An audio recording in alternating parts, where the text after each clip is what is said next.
When is free not good enough? When a choosing beggar is involved.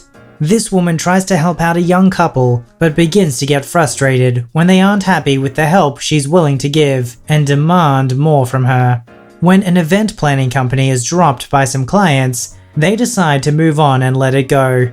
But then they get an interesting call from the clients days before the event is scheduled to happen. Her daughter is trying to raise money for an international trip, but when an older lady tries to help, the beggar inside starts to come out. Why does the daughter reject the lady's help? You'll only find out by watching this episode of VoiceyHere's Choosing Beggars. This story was called Choosing Beggar Doesn't Like Items I'm Giving Away for Free. This happened a little over a year now, but I just recently found this subreddit. The background. I have 2 daughters, 5 years apart in age. My first was the first grandchild on both sides, so we got some really nice high-end baby items because we wanted at least 2 children. We asked for the big items to be gender neutral, and most were.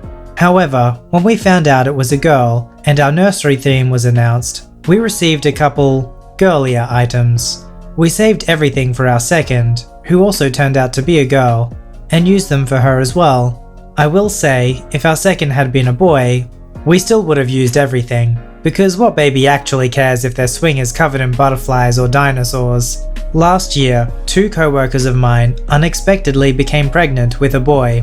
They were struggling financially and didn't have much extra money for baby items. My youngest was also grown out of our stuff, and we were officially done having kids. I didn't really know the guy, but I worked with the girl quite frequently. I told her she was welcome to come look at our baby stuff and see if she wanted any of it. She was so grateful and said they'd love to stop by. We set up a time and they come over. The guy was clearly unhappy about all of it. Our gender-neutral pack and play and stroller car seat combo were still too girly because they had an overall green tone. The baby swing, which was one of those that played many different songs, vibrated and had a light show, was no good because the mobile had butterflies. I showed him that he could probably replace the butterflies with something else, but he waved me off. He didn't like our baby mats, various toys, and high chair either. The girl wanted most of it, but ended up declining everything because he said no. If that was the end of the story, I wouldn't be here. I was trying to help them out, but they were under no obligation to take my old baby stuff. No feelings were hurt, and I let her know that the offer would be available until someone else wanted it. A few days later, the guy comes up to me at work and asks about the baby stuff again. I thought maybe he looked at the prices of what I was offering for free and changed his mind or something. He asks if I can sew. Now I can sew simple things that have easy patterns and mend clothes, but I would never say that I was great at sewing. However, I had made some baby clothes for my own girls once upon a time. Again, patterns, and thought he might be asking for something like that. I was wrong. So we really need the baby stuff you have, but the patterns aren't boyish enough? Could you sew new fabric over the girly stuff and change the butterfly mobile to something else? You want me to reupholster baby furniture? Yeah, I mean, we're doing you a favor by getting it out of your house. I even found fabric online that I really liked. I can send you a link if you want.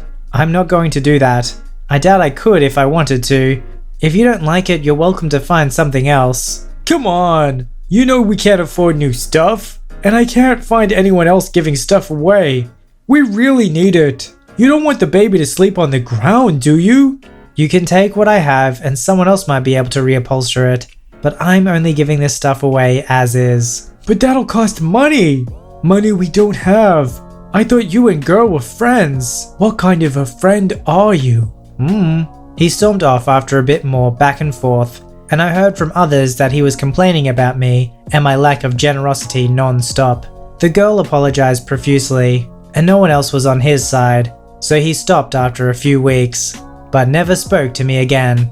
They ended up breaking up before the baby was born for other reasons, and the girl asked if I still had anything. I did and gave all of it to her. As far as I know, the baby was perfectly happy with green fabric and purple butterflies. If you're getting toys, clothes, or other accessories for your baby, the hero of our story is right. The baby is not going to appreciate it whatsoever. They're not going to care. The stuff you get really is for yourself. It's the experience that you want to have with your child. And there's nothing wrong with having preferences. But if you can't afford it, just take what you're offered, especially if they're being generous and giving it to you for free. This story was called, You Won the Work. No, you didn't. We can get it cheaper. Help us. I worked at an events hire company. We supplied everything from AV to display stands, fencing, staging, etc. So I worked with an organizer that was looking to host a beers and wines festival, had multiple meetings and provided far too many quotes and prices. But eventually it paid off and signed off to work with us. Fast forward about 2 weeks later, I have had little contact with her, which was very unusual.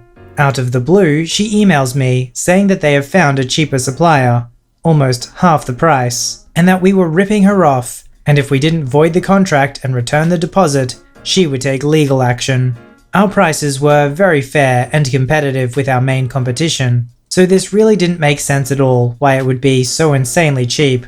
I have had this happen before, and in my experience, it's just best to let these organizers go, rip up the contract, and return the deposit. If you force them to work with you, it becomes an absolute nightmare and just isn't worth it in the long run, as you work with these people for months leading up to the event. The event was still quite a while away, as well as I was confident I could fill in the spot with another. Anyway, it is now 3 days before the festival opens, and I get a call from our story's choosing beggar. You have to help me. It's choosing beggar. Sure, what's up? The supply has arrived to install the equipment is unusable. The marquees are ripped, displays can barely stand up. They didn't bring any AV. It's a disaster. Okay, so before I go back to my team, are you needing everything we quoted you right now? Yes, everything.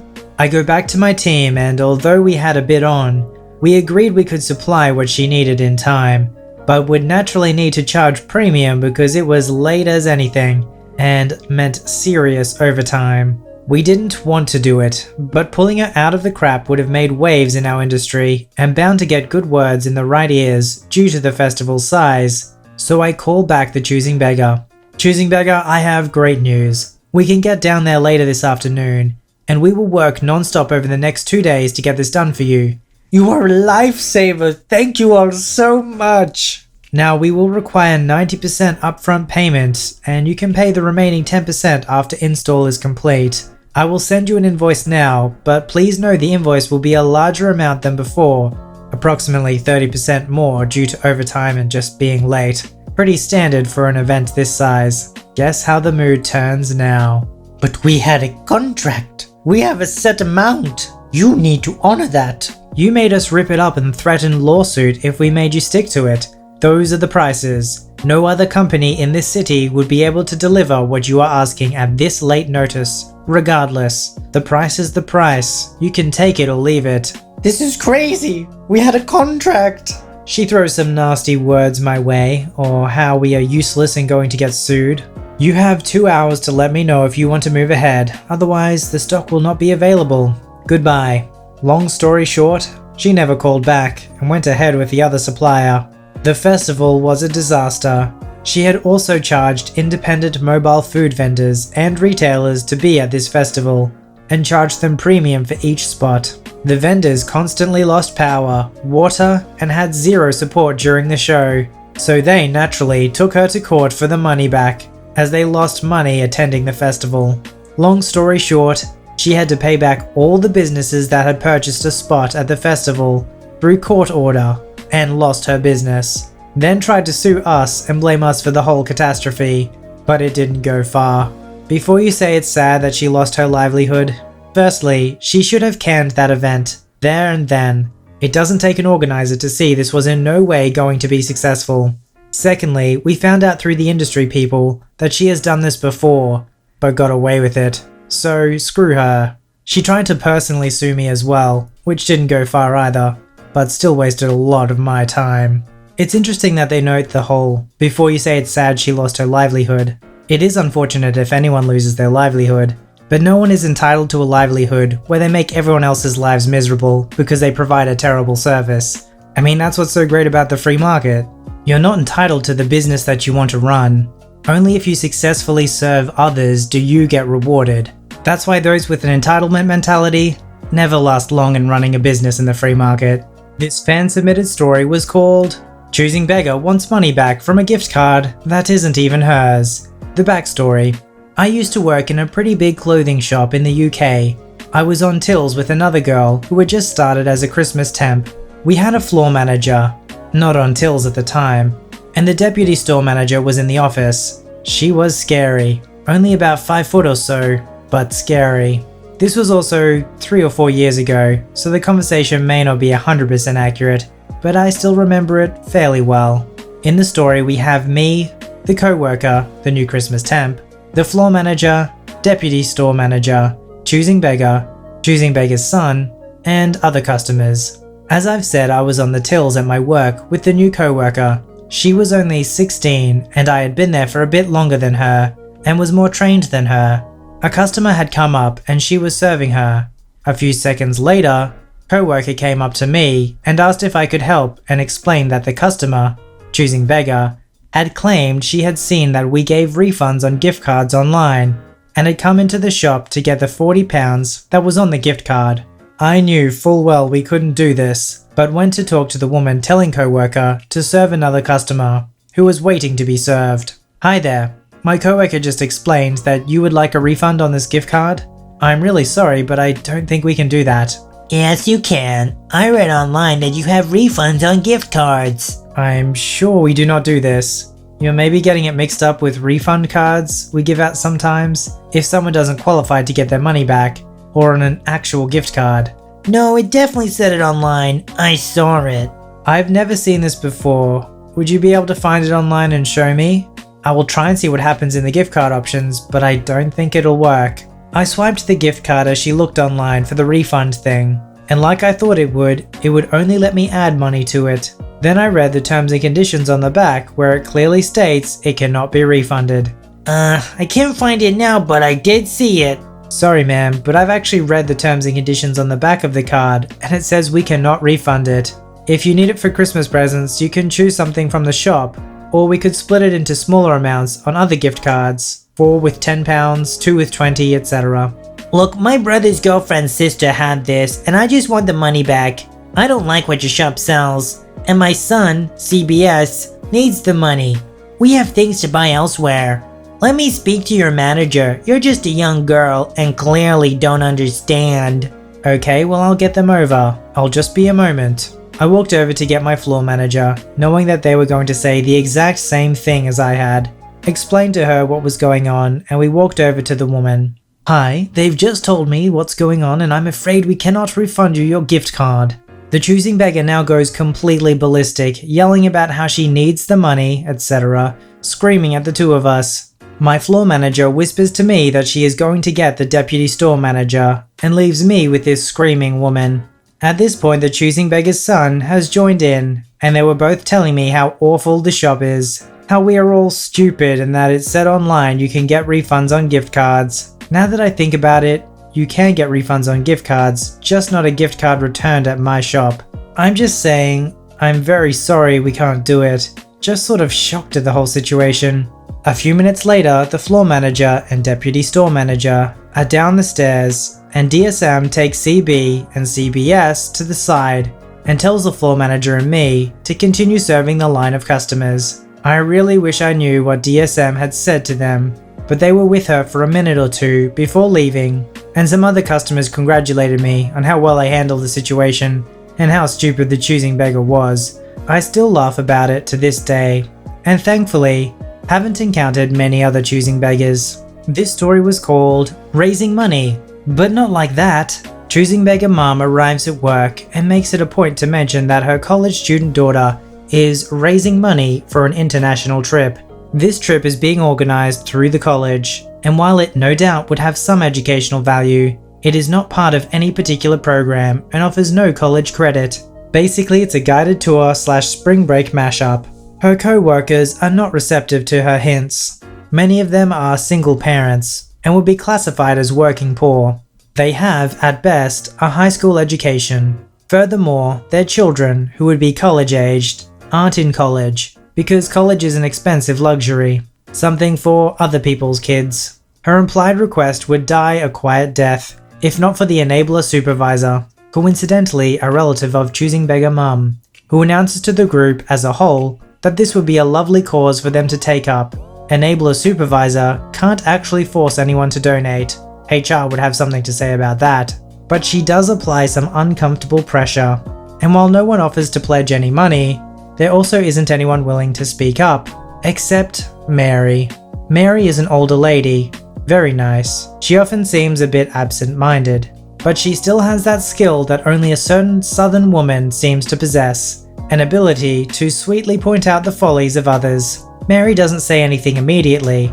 Instead, she goes off to work, occasionally pausing to jot down some notes. Break time comes. Nearly everyone is present, minus enabler supervisor. Mary approaches Choosing Beggar Mum and hands her a sheet of paper. What's this? Choosing Beggar Mum asks. It's for your daughter. I made a list of chores my husband and I need to have done. See, we've got a small shed that needs to be painted.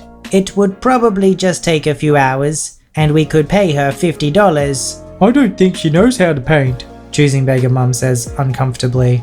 Pleasantly, Mary points out the other jobs on the list. Mowing, weeding, assorted household tasks, each with a fair, if not generous, compensation. By this point, everyone is watching the exchange with interest. Finally, Choosing Beggar Mum says, She is really busy with school and everything. This was nice of you, but I don't think she has time for any of this. Wide-eyed Mary says, Oh, I thought you said she was trying to raise money. Choosing Beggar Mum quickly decides she needs to use the restroom. No donations are made, and the subject never comes up again. It's great when somebody like the witty old lady works out how to outsmart a Choosing Beggar. Like, it's pretty clear she's just raising money so her daughter can go on a holiday, but sometimes people feel too awkward to call other people out on it. And if everyone else had started donating, you'd probably feel like you'd have to donate too. So I'm glad the older lady found out a way to really work out what was going on. Basically called her bluff and made her shut up. If you'd like your story to be narrated by me, don't forget to visit the subreddit r/VoiceyHere, link below. Don't forget to like this video and subscribe if you'd like to see more. Alright, I'll see you in the next one.